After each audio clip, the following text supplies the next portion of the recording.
Moi qui croyais me retrouver dans Charlie et la chocolaterie, au niveau du costume, c'est pas encore ça. Mais c'est normal, parce qu'on est dans des coulisses de la confiserie avec Clara. Salut Clara. Bonjour Evan. Alors d'avance, pardon, mais je suis surexcité à l'idée d'être entouré de bonbons toute la matinée. Hein. C'est bien normal. Bon, super. Alors, justement, comment on fait un bonbon? Parce que c'est du sucre, mais pas que, je pense. Bien entendu, en fait, il y a du sucre, mais on mélange aussi du sirop de glucose. Le glucose, c'est ce qui permet d'avoir une pâte lisse, sans grumeaux, de l'eau, du colorant et des arômes. Le colorant, c'est un peu chimique, non? Non, parce que chez nous, c'est du colorant et des arômes naturels. Par exemple, là, pour nos bonbons au citron, on va mettre du colorant, c'est du curcuma. D'accord, mais alors même si j'arrivais à avoir tous ces ingrédients chez moi à la maison, j'arriverais jamais à faire de vrais bonbons comme vous? Bah non, parce qu'il faut des machines. Ah, qu'est-ce que vous avez comme machine? Bah nous, par exemple, on met l'eau, le sucre et le glucose dans le gros dissolveur là-bas. D'accord. Et là-bas, en fait, on va mélanger avec un sirop de sucre qui va monter à 140 degrés.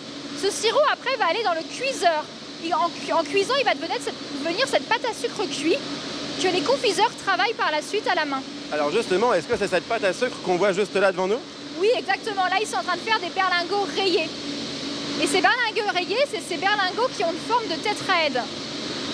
Ok. Alors là, ils vont la mettre dans la machine. C'est une machine bien particulière quand même. Ah oui, ça c'est l'ancienne machine qu'on a depuis plusieurs années. Et ça forme nos berlingots qui, on va voir, qui va tirer la pâte. La pâte va passer dans toute la machine pour arriver sur le tapis roulant derrière.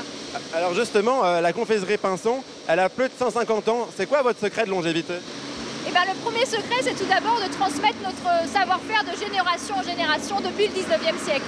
Et il y en a un deuxième, c'est de savoir innover. Et ça, c'est ce qu'on a fait depuis quelques années avec de la pâte à tartiner, par exemple. Alors ça, on ira voir tout à l'heure parce que ça m'intéresse. Mais c'est de l'innovation de faire des bétonnières de bonbons, là, c'est quoi ça? Qu'est-ce qui se passe dans cette bétonnière? Ça sèche? Alors dans cette bétonnière, comme vous dites, on apporte la finition au bonbon. Là, on est en train d'apporter une finition vitrifiée. Ça lui donne une brillance. Et quand on se demande ce qu'est le berlingot nantais, le berlingot nantais, il a une finition différente, une finition givrée. Ah oui, alors on va les montrer à la caméra. C'est cette petite couche poudrée qu'on apporte en mettant une petite couche de sucre. Bon alors, pour des raisons journalistiques, je vais goûter, hein, c'est normal. C'est bien normal. Voilà. Bon, et Alicia, figure-toi qu'ici, on fabrique aussi des buffets à volonté de bonbons haies. On en installe un sur le plateau. Ce serait une super idée, ça. Ah, la croque. C'est bon.